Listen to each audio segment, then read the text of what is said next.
সকল স্টুডেন্ট তোমরা কেমন আছো? আশা করি সবাই ভালো আছো। আজকে আবার ফিরে আসলাম আমার কিছু ক্লাস নেওয়ার জন্য। যেগুলো ক্লাস তোমাদের সামনে এখন তুলে ধরবো সেটা হচ্ছে তড়িৎ শক্তি ও ক্ষমতা থেকে প্রবলেম সেট নাম্বার 2। এই কিছু অঙ্ক তোমাদের সামনে তুলে ধরবো এবং খুব বিস্তারিতভাবে বলে দেবো। তো কি সকল স্টুডেন্ট তোমরা রেডি আছো তো? আচ্ছা, সকল স্টুডেন্ট রেডি থাকো, আমি তোমাদের সেগুলো ধরে ধরে বুঝিয়ে দেবো এবং প্রবলেম সেট 2 এর কিছু ম্যাথ আর প্রবলেম সেট 1 এর কিছু ম্যাথ বাকি ছিল, সেগুলো তোমাদের সামনে এখন তুলে ধরবো আর সেগুলো বিস্তারিতভাবে আলোচনা করব। ছায়া প্রকাশনী বই থেকে পেজ নাম্বার 311 তোমরা দেখে নেবে। প্রবলেম সেট 2 এর ম্যাথগুলো আমি ধরে ধরে বুঝিয়ে দেবো তোমাদের, আরও ভালোভাবে সলভ করে দিল। তো সকল স্টুডেন্ট তোমরা রেডি থাকো, তাহলে আমি আজকে আবার ভিডিও লাইভে ফিরে আসলাম। তো সেগুলো এখন ম্যাথগুলো করে দেবো। এর আগেও তোমার প্রবলেম সেটের প্রায় 15খানা অঙ্ক আমি করেছিলাম, আজকেও করব। তো তড়িৎ শক্তি ও ক্ষমতা থেকে যে ইম্পর্টেন্ট অঙ্কগুলো সেগুলো তোমাদের সামনে তুলে ধরবো প্রবলেম সেট 2 থেকে আর প্রবলেম সেট 1 থেকে, এবং সেই অঙ্কগুলো খুব ভেরি ইম্পর্টেন্ট, তোমরা দেখে নিবে। আর বুঝতে না পারলে অবশ্যই তো আমি তোমরা বলবে, আর অবশ্যই বুঝতে না পারলে আমাকে কমেন্ট বক্সে কমেন্ট করবে, আমি তোমাদের বুঝিয়ে নেব। তো রেডি তো সকল স্টুডেন্ট? তোমরা রেডি তো? ঠিক আছে, চলো শুরু করা যাক। ঠিক আছে, দেখো প্রবলেম সেট 1 পেজ নাম্বার 310 এর কিছু অঙ্ক বাকি থেকে গেছিলো, সেগুলো আবার সলভ করে দিচ্ছি তোমাদের। তো 16 নম্বর অঙ্কটা দেখো। চিত্রে প্রদত্ত বর্তনীতে 16 ওহম 3 ওহম রোধ দুটিতে ক্ষমতার অনুপাত কত? তা আমরা কি জানি, I1 into 16, I3 5 plus 3, okay, I1 divided by I3 is equal to 8 by 16, কাটাকাটি করলে হবে 2 ও হাফ হবে। এখন P1 divided by P2 is equal to I1 square into 16 divided by I3 square into 3 is equal to half of the whole square into 16 by 3 equal to 1 by 4 into 16 by 3 is equal to 4 by 3। তাহলে 16 ohm ও 3 ohm রোধ দুটিতে বাহিত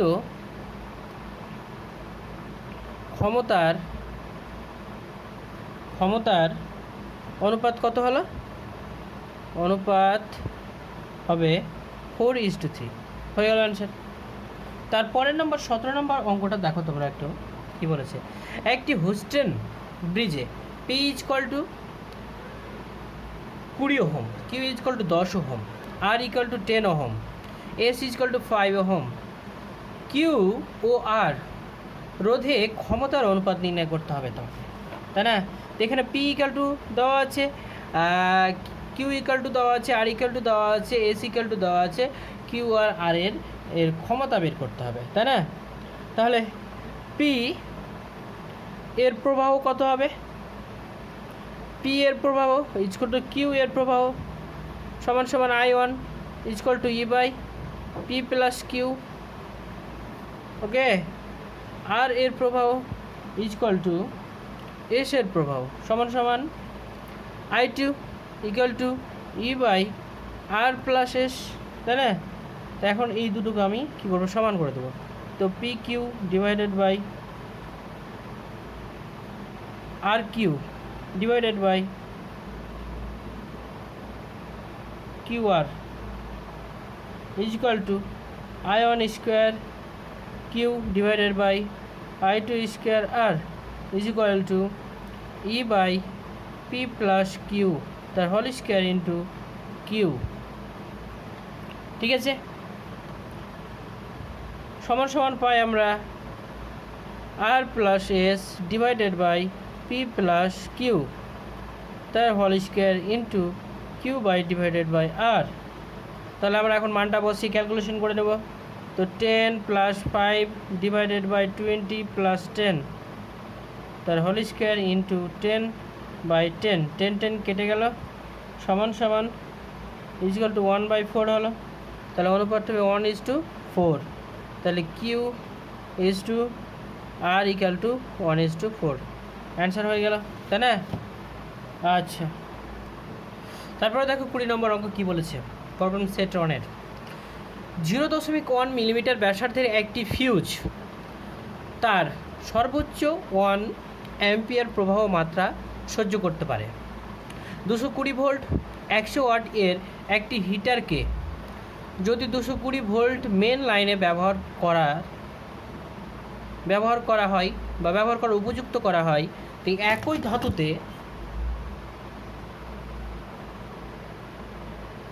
একই ধাতুতে তৈরি একটি fuse তারের সর্বনিম্ন ব্যাসার্ধ নির্ণয় করো।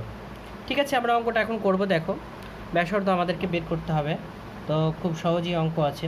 তো আমরা কি জানি, দেখো আমরা জানি R equal to rho into L/A, আমরা জানি।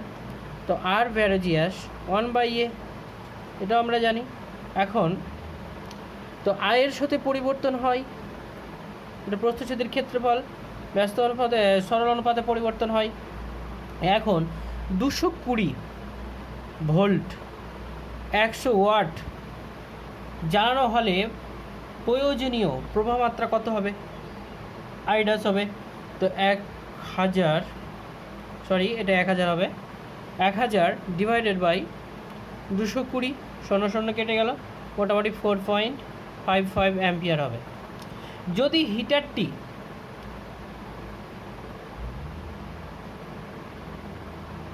নিয়ম পথে বা নিয়মিতভাবে জ্বালানোর জন্য প্রয়োজনীয় ফিউজ তারের ব্যাসার্ধ আর ধরে নিলাম, এখন ফিউজ তারের ব্যাসার্ধ আর, তার ড্যাশ ধরে নিলাম হয়, তাহলে তারটির ক্ষেত্রফল কত হবে?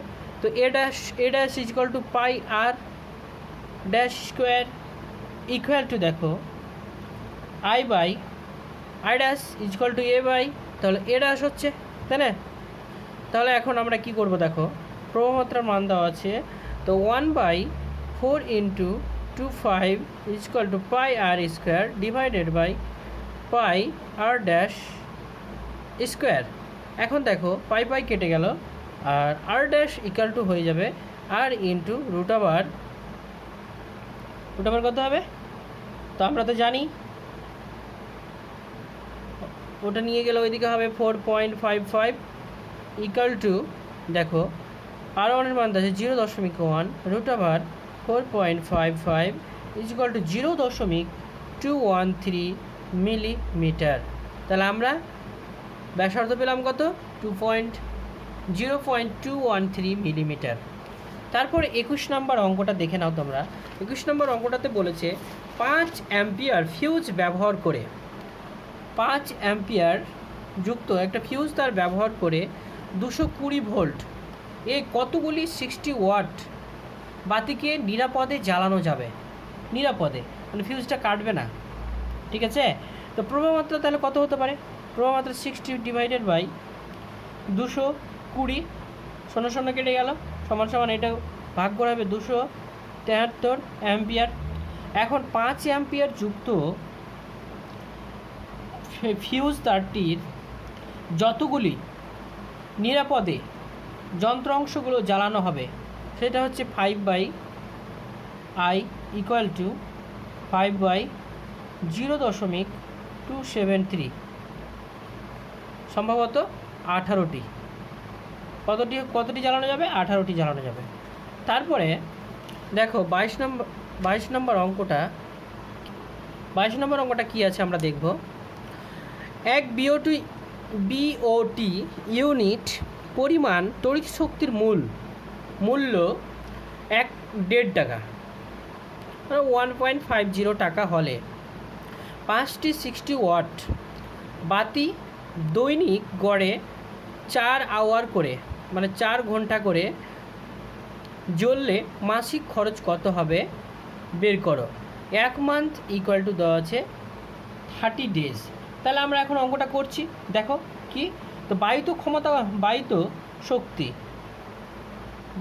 শক্তি ইজ ইকুয়াল টু কত হবে, 60 ওয়াট বাতি, 5টা বাতি, আর 4 ঘন্টা করে চলছে, 4কে 10⁻³ দিয়ে গুণ করলাম ইন্টু 30 কিলো ওয়াট আওয়ার সমান সমান মোটামুটি এটা ক্যালকুলেশন করলে হবে 36 বিওটি হবে।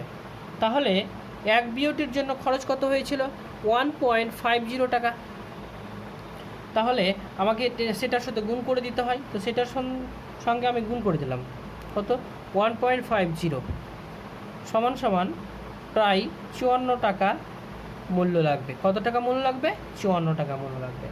তারপরে দেখে নাও 23 নম্বর অঙ্কটাতে কি বলেছে। 23 নম্বর অঙ্কটাতে বলা হয়েছে যে 1 বিওটি ইউনিট পরিমাণ তড়িৎ শক্তির মূল্য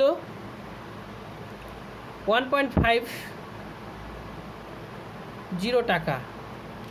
তারপরের অঙ্কটা দেখে নাও, 1 বিওটি ইউনিট পরিমাণ তড়িৎ শক্তির মূল্য 1 টাকা 50 পয়সা হলে একটি 0.5 HP পাম্প, যেগুলো দিয়ে জলসেচ করা হয়, দৈনিক গড়ে 30 মিনিট করে চললে মাসিক খরচ কত হবে। 1 মান্থ সমান সমান দেওয়া আছে 30 ডেজ। তা আমরা এখন বের করবো তাহলে, তাই না? তো দেখো 1 HP is equal to 746 watt, তাই না? এখন পাম্পের দ্বারা বায়িত শক্তি কত হবে, পাম্পের দ্বারা বায়িত শক্তি ইজ ইকুয়াল টু কত হবে, 1 into 0.5 into 746 into 30 divided by 60 into 30 into 10⁻³ এটা ক্যালকুলেশন করলে আমাদের আসবে মোটামুটি 5.595 কেজি ওয়াট আওয়ার। এটাকে আমরা এখন কি দিয়ে গুণ করে দেব, গুণ তো করে দিতে হবে আমাদের, বায়িত তাহলে মূল্য কত হতে পারে, এটাকে আমরা গুণ করে দেবো এখন 1.50 টাকা দিয়ে। তাহলে আমাদের মোট খরচ আসবে 8 টাকা 392.5 টাকা খরচ আমাদের আসবে, এত টাকা ইউনিটে খরচ আসবে। 24 নম্বর ম্যাটটা দেখে নাও, একটি বাড়িতে 60 ওয়াট করে 6টি বৈদ্যুতিক বাতি প্রতিদিন 5 ঘন্টা করে জ্বললে 1 বিওটি ইউনিট এর জন্য 50 পয়সার মূল্য ধার্য করা হলো। তো মাসিক খরচ কত টাকা হবে বের করো। 1 month is equal two 30 days দেওয়া আছে, আমরা এর আগের ফর্মুলায় বের করে নেব। তাহলে বায়িত শক্তি কত হবে, বায়িত শক্তি হবে সমান সমান 60 into 10⁻³ into 6 into 5 into 30 is equal to হয়ে গেল 54 কেজি ওয়াট আওয়ার সমান সমান 50 বিওটি ইউনিটস, 50 বিওটি ইউনিটস। এখন এই 50 বিওটি ইউনিটসে কত টাকা খরচ পড়বে, 54 ইন্টু 0.5 ইজ ইকুয়াল টু 27 টাকা। কত টাকা খরচ হলো তাহলে, 27 টাকা খরচ হলো। তারপরে 25 নম্বর অঙ্ক কি দিয়েছে দেখো, বলেছে একটি বাড়িতে 10টি 40 ওয়াট বাতি ও 3টি 100 ওয়াট পাখা আছে। এইগুলি দৈনিক গড়ে 5 ঘন্টা করে চলে, 130 দিন। ওই বাতি ও পাখা জ্বালাতে মোট ব্যয় কত হবে। তড়িৎ শক্তি খরচ প্রতি বিওটি ইউনিটে 20 পয়সা। ঠিক আছে, আমরা এখন এটা বের করব।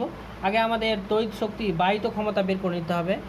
ডাব্লিউ ওয়ার্ক কাজ করেছে into 10 into 40 into 10⁻³ into 5 into 30 plus 3টা 3 into 100 into 10⁻³ into 5 into 30, total calculation করে আমাদের আসবে 105 কেজি ওয়াট আওয়ার। তোমরা এগুলো ক্যালকুলেটারে করে নিও। 105 বিওটি ইউনিটস। এখন পার বিওটি ইউনিটসে তোমার খরচ হয়েছে 0.2 পয়সা করে, মানে 20 পয়সা করে। তো এখন গুণ করে নেব সেটার সাথে, তাহলে 0.2 ইন্টু 105 ইজুকাল টু মোটামুটি 21 টাকা খরচ হয়েছে। কত টাকা খরচ হয়েছে? 21 টাকা। এরপরে 26 নম্বর অঙ্কটা তোমরা দেখে নাও একটু। একটি বাড়িতে 10টি 40 ওয়াট বাতি, 5টি 80 ওয়াট পাখা এবং একটি 80 ওয়াট টিভি দৈনিক 6 ঘন্টা করে চলে। তো 30 দিন এর মাসে ওই বাড়ির মাসিক তড়িৎ শক্তি বাই কত হবে? বিওটি ইউনিটে বের করো। তাহলে আমরা আগে পাওয়ার ক্ষমতা বের করে নিতে হবে আমাদের। তো W equal to 10 into 40 into 6 into 60 into 60 into 30, এটা ক্যালকুলেশন করলে আসবে মোটামুটি 150 কেজি ওয়াট আওয়ার, মোটামুটি 156 বিওটি, 156 বিওটি ইউনিটস। তাহলে এতটা তড়িৎ শক্তি কী হয়েছে? খরচ হয়েছে। তাহলে আমাদের 156 ইউনিট উঠেছে। তারপরে দেখো প্রবলেম সেট 2, পেজ নাম্বার 311। তড়িৎ শক্তি ও ক্ষমতা থেকে অঙ্কগুলো তোমাদের খুব সুন্দরভাবে করে দিয়েছি আমি, আর তোমরা একটু দেখে নেবে। খুব ভেরি ইম্পর্টেন্ট অঙ্ক আছে, তো দেখে নাও। কি বলেছে?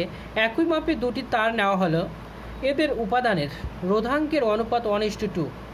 তার দুটিকে সমান্তরালে শ্রেণীতে যুক্ত করে কি কারেন্ট সরবরাহ করা হলো, সঙ্গে যুক্ত করা হলো। প্রতি ক্ষেত্রে তার দুটির ক্ষমতার অনুপাত আমাদেরকে বের করতে হবে, তাই না? এখন দেখো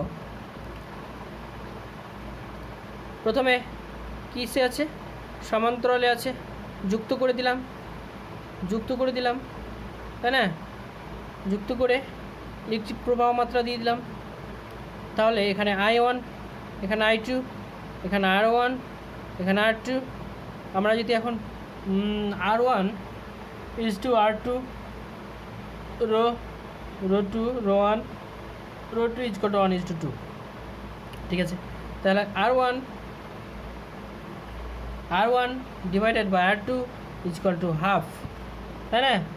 তাহলে লেট আস টেক, ধরে নাও, let us I1 divided by I2 is equal to R1 divided by R2। তো এদেরকে সমান্তরালে আমরা যুক্ত করব। সমান্তরালে যুক্ত করলে অনুপাত হবে কত? দেখে নাও, আমি করে দিচ্ছি। P1 is to P2 is equal to I1 square R1 is to I2 square R2। এটা আমরা এখন ক্যালকুলেশন করলে পাওয়া যাবে। ক্যালকুলেশন করে দিচ্ছি। P1 divided by P2 is equal to I1 by I2 তার whole square into R1 divided by R2 equal to R2 divided by R1 is equal to 2:1 অনুপাত পেলাম। তাহলে আমরা কি পেলাম? রোধ কত পেলাম?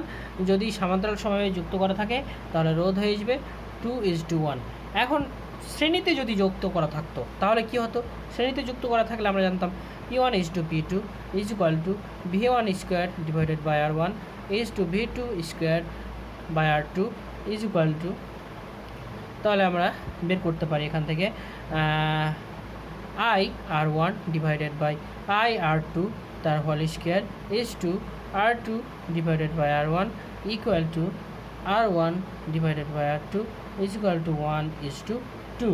তাহলে আমরা শ্রেণীতে যুক্ত করলে পরে রোধটা পাচ্ছি 1:2, সমান্তরালে যুক্ত করলে আমরা পাচ্ছি 1:2 না 2:1, সরি 2:1। সমান্তরালে যুক্ত করলে 2:1 পাচ্ছি, আর শ্রেণীতে যুক্ত করলে 1:2 পাচ্ছি। তারপরের অঙ্কটা দেখে না, প্রবলেম সেট 2, 2 নম্বর অঙ্কটা। 220 volt 100 watt, 220 volt 40 watt rating যুক্ত দুটি বৈদ্যুতিক বাতিকে সমান্তরালে যুক্ত করে সমান্তরালটিকে 200 ভোল্ট উৎসের সঙ্গে যোগ করা হলো। রেটিং এর তুলনায় কম ক্ষমতা বাই করবে, রেটিংয়ের তুলনায় কম ক্ষমতা বাই করবে, সেটা আমরা এখন অঙ্কটা এখন তোমাদের সামনে করব। তো কী ছিল দেখো, 220 ভোল্ট 100 ওয়াট প্রথম ক্ষেত্রে এটা। তো R1 ইজ ইকুয়াল টু হয়ে গেল V square by P1 is equal to 220 into 220 divided by 100 is equal to 484 ohm. প্রথম R1টা পেলাম। এবার দ্বিতীয় ক্ষেত্রে আছে তোমার 220 ভোল্ট 40 ওয়াট, তাহলে এখানে R2 ইজ ইকুয়াল টু পাওয়া যাবে V square by P2 square is equal to 220 into 220 divided by 40 is equal to 121 ohm. তাহলে আমরা কত পেলাম? 121 ওহম পেলাম। তাহলে R1 এর মানটা পেয়ে গেলাম, R2 এর মান পেয়ে গেলাম। এখন বাতি দুটিকে সমান্তরালে যদি যুক্ত করা হয়, প্যারালালে যুক্ত করা হয়, সমান্তরালে যুক্ত করলে আর ইকাল টু হয়ে যাবে 484 ইন্টু 200, এটা গুণ করে কত হচ্ছে 0, 2100 হচ্ছে, 2100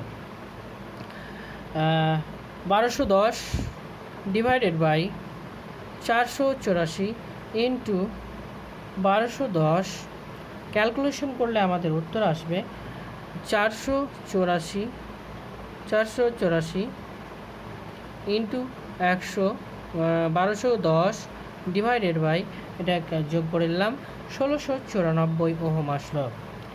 এখন পাওয়ার ক্ষমতা তাহলে কত হবে? P ইজ ইকুয়াল টু হয়ে যাবে V square by R is equal to, আমরা এখন মানটা বসিয়ে দেবো 200 into 220 into 1694 divided by 484 into 1210, calculation করলে এটা তোমরা ক্যালকুলেটারে ক্যালকুলেশন করে নেবে, আসছে তোমার 140 ওয়াট। তাহলে আমাদের কত আসলো? 140 watt.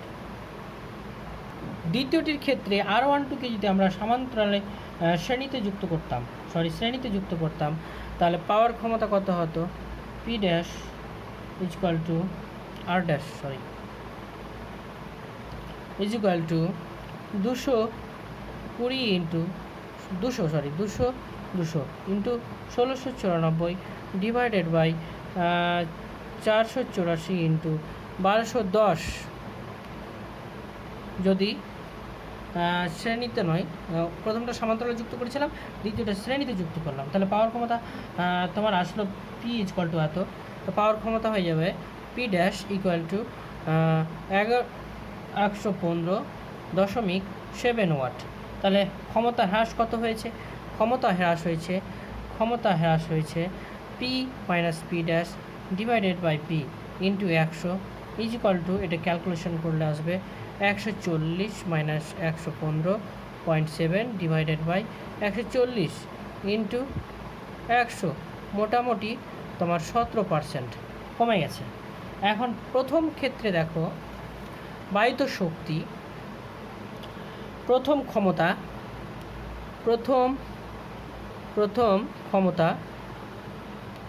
Is equal to V square by R1 equal to 200 into 200 divided by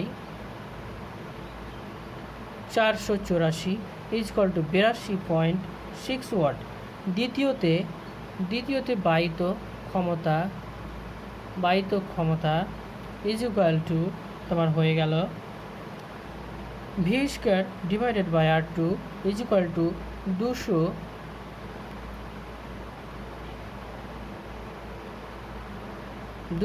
into 200 divided by 1210 is equal to 33.0 watt. ঠিক আছে সকল স্টুডেন্ট, আজকে এই পর্যন্ত। এর পরের দিন আমরা একটা নতুন চ্যাপ্টার নিয়ে তোমাদের সামনে আলোচনা করব, খুব ভেরি ইম্পর্টেন্ট চ্যাপ্টার, যেটার নাম হচ্ছে তড়িৎ প্রবাহের চৌম্বক ক্রিয়া ও চৌম্বক তত্ত্ব। ঠিক আছে, এইটা খুব চ্যাপ্টার হার্ড আছে। এই চ্যাপ্টারটা থেকে তোমাদের অনেক অঙ্ক আছে, থিওরি আছে, সেগুলো ধরে ধরে যতদূর পারবো তোমাদের ফর্মুলা অনুযায়ী সব কিছু করে দেবো। আশা করি সবাইকে খুব ভালো লাগবে পড়তে। ম্যাগনেটিক, যাকে বলা হয় ইংলিশে magnetic effect of the current and magnetism, এই চ্যাপ্টারটা তোমাদের খুব ভালো করে পড়াবো। এই চ্যাপ্টারটা ভেরি ভেরি ইম্পর্টেন্ট আছে, আর এখান থেকে প্রচুর প্রচুর পরিমাণে কমন অঙ্ক থাকে, আর প্রচুর কমন সেন্সও লাগে বোঝানোর জন্য। তো তোমাদের একটা একটা করে থিওরি আধা ঘন্টা 1 ঘন্টা করে আমি চ্যাপ্টারগুলোকে ধরে ধরে থিওরিগুলোকে বুঝিয়ে দেবো, এবং সমস্যা হবে না আশা করি। তো ঠিক আছে, আজকে তোমরা সবাই ভালো থাকো তাহলে, ঠিক আছে।